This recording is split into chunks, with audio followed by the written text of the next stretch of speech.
नमस्कार दोस्तों, मैं विकास आपके सामने फिर से हाजिर हूँ एक नए वीडियो के लिए।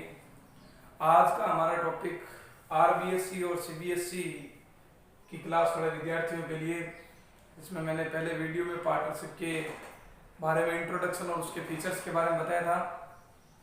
आज हमारा टॉपिक है पार्टनरशिप के प्रकार, टाइप्स ऑफ पार्टनरशिप। इस टॉपिक में हम क्या पढ़ेंगे कि पार्टनरशिप कितने प्रकार की होती है, कोई भी साझेदार कौन से तरीके से पार्टनरशिप कर सकता है। तो मुख्यतया 4 भागों में पार्टनरशिप को बांटा जाता है। नंबर 1 है दायित्व के आधार पर, बेसिस ऑन लायबिलिटी। यानी इस प्रकार की साझेदारी में क्या होता है कि साझेदारों का जो दायित्व है उस आधार पर साझेदारी के प्रकार है। अब दायित्व के आधार पर में साझेदारी 2 प्रकार की होती है।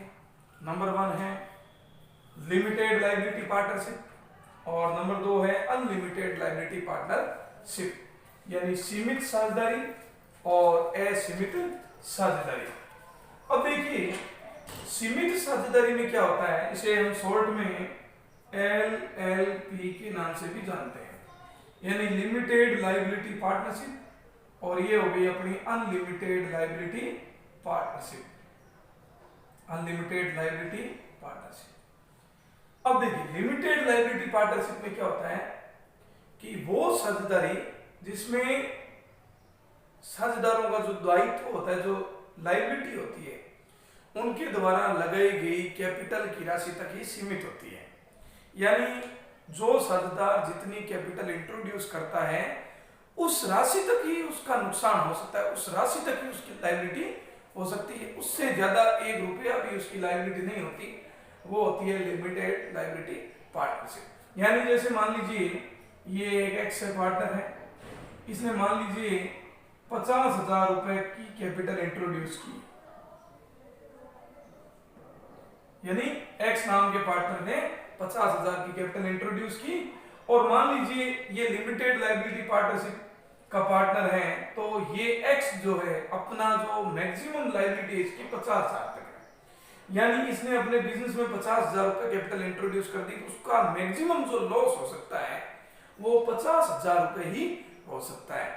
मान लीजिए कि भाई इसका नुकसान 55,000 रुपए हो रहा है, अन्य कोई भी पार्टनर और भी है इस पार्टनरशिप में, तो इस एक्स को 50,000 रुपए का ही मैक्सिमम पेमेंट करना पड़ेगा। क्यों? क्योंकि इसकी जो पार्टनरशिप है वो लिमिटेड लायबिलिटी पार्टनरशिप है, यानी वो साझेदारी, वो पार्टनरशिप जिसमें किसी भी पार्टनर द्वारा जितनी कैपिटल लगाई जाती है, जितनी कैपिटल इंट्रोड्यूस की जाती है, उस लिमिट तक ही उस पार्टनर की लायबिलिटी फिक्स होती है। उससे ज्यादा वह अपनी पर्सनल प्रॉपर्टी से 1 रुपया भी एक्सपेंसेस या जो लायबिलिटी है वो एफर्ट नहीं कर पाता या नहीं करता। तो ये साझेदारी हो गई लिमिटेड लायबिलिटी पार्टनरशिप। विस्तार से इसके लिए बिजनेस ऑर्गेनाइजेशन में दिया हुआ है, अपने इसके लिए कानून भी बनाया है, लिमिटेड लायबिलिटी पार्टनरशिप 2008, उसमें आप विस्तार से पढ़ सकते हैं। अकाउंटिंग की दृष्टि से इसकी परिभाषा इतनी ही है। अब इसका जो अपोजिट है असीमित साझेदारी, यानी अनलिमिटेड लायबिलिटी पार्टनरशिप। यही सेम एग्जांपल ले लीजिए, मान लीजिए एक्स एक पार्टनर है, उसने 50,000 रुपए इंट्रोड्यूस किए, मान लीजिए इसका नुकसान टोटल 70,000 का हो जाता, तो इस कैंडिडेट को जो 20,000 रुपए एक्सेस लॉस जो है वो उसको अपनी पर्सनल प्रॉपर्टी से पेमेंट करने पड़ेंगे। यानी अगर कोई भी पार्टनर जितनी भी पूंजी लगाता है उससे ज्यादा उसको अगर कोई नुकसान हो जाए, तो उस लॉस के लिए वो पार्टनर अपनी पर्सनल एसेट्स को सेल आउट करके अपने क्रेडिटर और लोन का पेमेंट करना पड़ेगा। तो वो हो गई अनलिमिटेड लायबिलिटी पार्टनरशिप, यानी ऐसी साझेदारी जिसमें साझेदार का दायित्व असीमित होता है। अगर किसी फर्म की प्रॉपर्टी, फर्म की जो लायबिलिटी उसको पेमेंट करने में कम पड़े, तो पार्टनर को, ऐसे पार्टनर को अपनी पर्सनल प्रॉपर्टी बेचकर फर्म की लायबिलिटी का पेमेंट करना पड़ेगा। तो वो होती है अनलिमिटेड लायबिलिटी पार्टनरशिप। तो ये हो गया लिमिटेड और अनलिमिटेड। लिमिटेड में पार्टनर की जो लायबिलिटी होती है वो लिमिट होती है अपनी कैपिटल की राशि तक, और अनलिमिटेड में नुकसान की कोई लिमिट नहीं होती, और जो लायबिलिटी होती है उसको पेमेंट करने के लिए उस पार्टनर को अपनी पर्सनल प्रॉपर्टी बेचनी पड़ती है और लोन का पेमेंट करना पड़ता है। नॉर्मली अगर आपसे कोई क्वेश्चन पूछे कि पार्टनरशिप कैसी होती है, तो वो असीमित साझेदारी वाली होती है, यानी कोई भी पार्टनरशिप हो उसमें कम से कम एक साझेदार की लायबिलिटी तो असीमित होती ही है, क्योंकि अगर असीमित नहीं होगी तो लोन और जो क्रेडिटर उनका पेमेंट कोई भी नहीं करेगा, ऐसा पॉसिबल नहीं। तो साझेदारी में नॉर्मली एक साझेदार का जो दायित्व है वो असीमित होना आवश्यक है। अब ये था अपना फर्स्ट पार्ट, पार्टनरशिप के जो लायबिलिटी बेसिस पर जो पार्टनरशिप, उसके दो प्रकार, लिमिटेड और अनलिमिटेड। लिमिटेड में लायबिलिटी फिक्स होती है, अनलिमिटेड में लायबिलिटी फिक्स नहीं होती। अब देखिए नंबर 2 है on the basis of time, यानी समय के अनुसार भी पार्टनरशिप के कौन कौन से प्रकार होते हैं। देखो समय के अनुसार पार्टनरशिप 2 प्रकार की होती है। नंबर 1 निश्चितकालीन साझेदारी और अनिश्चितकालीन साझेदारी। इसका मतलब हो गया पर्टिकुलर पार्टनरशिप, ये अपने फिक्स टाइम पार्टनरशिप, और ये हो गया non fix time partnership. Particular ये होती है अच्छी वाले में समय के अनुसार 2 साझेदारियां होती है, निश्चितकालीन और अनिश्चितकालीन, यानी फिक्स टाइम पार्टनरशिप और नॉन फिक्स टाइम पार्टनरशिप। अब देखो नाम से ही पता चल रहा है निश्चितकालीन, यानी जो समय फिक्स हो। मान लीजिए एक्स और वाई ने एक पार्टनरशिप तय की और अपना एग्रीमेंट किया 2 वर्ष के लिए, 2 साल के लिए एक्स और वाई 2 पार्टनर बन जाते हैं और उन्होंने अपनी एक फर्म स्टार्ट की। तो देखिए निश्चितकालीन साझेदारी क्या होती है, ऐसी साझेदारी, ऐसी पार्टनरशिप जो पर्टिकुलर समय के लिए एक निश्चित टाइम के बाद जब वो टाइम पूरा हो जाए तो वो साझेदारी स्वतः ही समाप्त हो जाती है, तो उसे बोलते हैं निश्चितकालीन साझेदारी।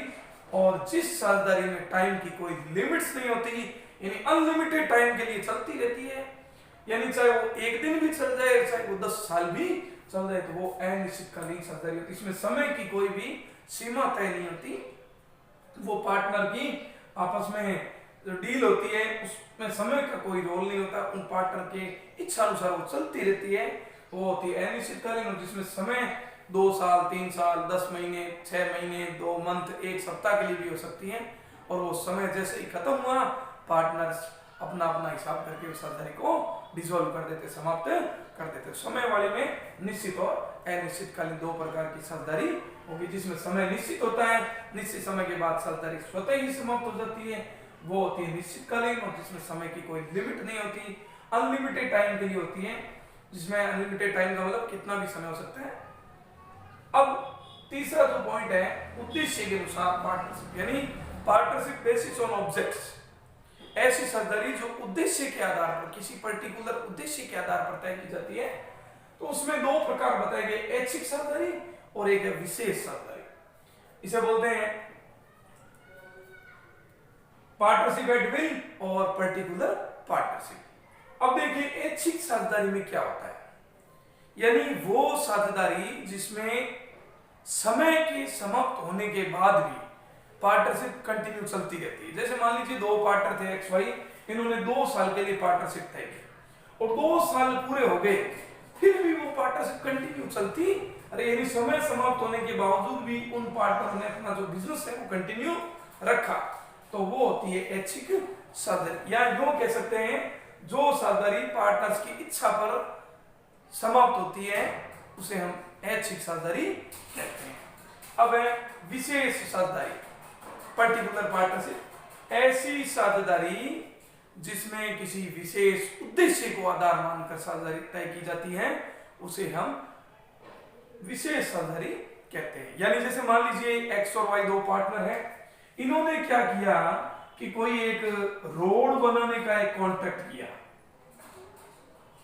यानी दोनों पार्टनर ने एक ठेका लिया रोड बनाने का, सड़क बनाने का, और जब तक वो टेंडर, जब तक वो कॉन्ट्रैक्ट पूरा नहीं होगा तब तक ये दोनों पार्टनर अपनी पार्टनरशिप को समाप्त नहीं कर सकते, डिसॉल्व नहीं कर सकते। जैसे ही रोड का काम जो जिस उद्देश्य के लिए उन्होंने पार्टनरशिप तय की, वो काम, वो पर्टिकुलर ऑब्जेक्ट जैसे ही खत्म होगा और इन दोनों की पार्टनरशिप स्वतः ही समाप्त हो, तो जैसे ही काम खत्म होगा पार्टनरशिप समाप्त हो जाएगी। ये पार्टनरशिप सामान्यतः किसी पर्टिकुलर काम के लिए की जाती है। रोड कॉन्ट्रैक्ट है, कोई ब्रिज बनाने का काम है, या कोई भी अन्य टेंडर वगैरह कॉन्ट्रैक्ट हो सकते हैं। काम पूरा हुआ, पार्टनर की साझेदारी समाप्त हो। अब लास्ट का देखो, वैलिडिटी के आधार पर साझेदारी के प्रकार है वैध साझेदारी और अवैध साझेदारी, यानी लीगल पार्टनरशिप और इलीगल पार्टनरशिप। देखिए लीगल पार्टनरशिप का मतलब क्या होता है, जो लीगल हो, यानी जो पार्टनरशिप के जो 1932 एक्ट के जो रूल्स रेगुलेशन को फॉलो करने वाली पार्टनरशिप हो, वो तो होती है लीगल पार्टनरशिप। और जिसमें उन रूल्स और रेगुलेशन को फॉलो नहीं किया जाए, इलीगल वर्क के लिए काम किया जाए, वो होती है अवैध साझेदारी। अब देखिए वैध साझेदारी में क्या होता है भाई, सीधी सीधी बात एक ही है, जो इंडियन पार्टनरशिप एक्ट 1932 के रूल्स और रेगुलेशन के तहत जो पार्टनरशिप संचालित की जाती है उसे हम लीगल पार्टनरशिप कहते हैं। और जिसमें इन नियमों को फॉलो नहीं किया जाता वो होती है अवैध साझेदारी। अब देखिए अवैध साझेदारी की कुछ सिचुएशंस हैं। नंबर 1 है, जैसे मान लीजिए मैक्सिमम जो संख्या है वो 50 से क्या हो गई, एक्सेस हो गई, यानी साझेदारों ने 50 से भी ज्यादा पार्टनर आपस में इंक्लूड होके पार्टनरशिप जब तय की हो, तो 50 से ज्यादा होते ही क्या होगी, वो इलीगल होगी, क्योंकि पार्टनरशिप के लिए मैक्सिमम संख्या कितनी है, 50 है। 50 से ज्यादा होते ही वो रूल्स और रेगुलेशन के बाहर है, तो वो इलीगल पार्टनरशिप होगी। नंबर 2, यानी अगर मान लीजिए पार्टनरशिप जो भी किसी भी कार्य के लिए की जाए और वो कार्य इलीगल हो, अवैध हो, जैसे मान लीजिए कोई गैर कानूनी काम के लिए पार्टनरशिप तय की जाती है, तो वो भी अवैध साझेदारी कहलाएगी। नंबर 1 क्या था, संख्या ज्यादा हो जाना, निश्चित संख्या से जब ज्यादा संख्या हो जाए तो वो अवैध साझेदारी है। नंबर 2, गैर कानूनी कार्य के लिए जब पार्टनरशिप संचालित की जाती है। नंबर 3, अगर मान लीजिए एक्स और वाई जो दो पार्टनर है, ये वाई किसी अपनी इनेमी कंट्री से बिलोंग करता है, यानी जैसे मान लीजिए अपने पाकिस्तान से, तो ये शत्रु देश का अगर नागरिक है वाई, तो ये भी पार्टनरशिप इलीगल पार्टनरशिप कहलाएगी। और लास्ट है, जो लोक नीति के विरुद्ध कार्य करे, यानी जनता के खिलाफ किसी ऐसी एक्टिविटी में इन्वॉल्व हो जो समाज को नुकसान पहुंचाए, समाज के खिलाफ हो, तो ऐसी साझेदारी इलीगल पार्टनरशिप कहलाती है। तो इस वीडियो में हमारे पार्टनरशिप के प्रकारों के बारे में मैंने पढ़ा। हमारा वीडियो अगर आपको अच्छा लगे तो लाइक और कमेंट करना ना भूलें, और अभी आप हमारे इस चैनल पर नए हों तो हमारा चैनल सब्सक्राइब जरूर कीजिए। इन्हीं शब्दों के साथ मैं विकास आपसे अलविदा लेता हूँ। जय हिंद, जय भारत।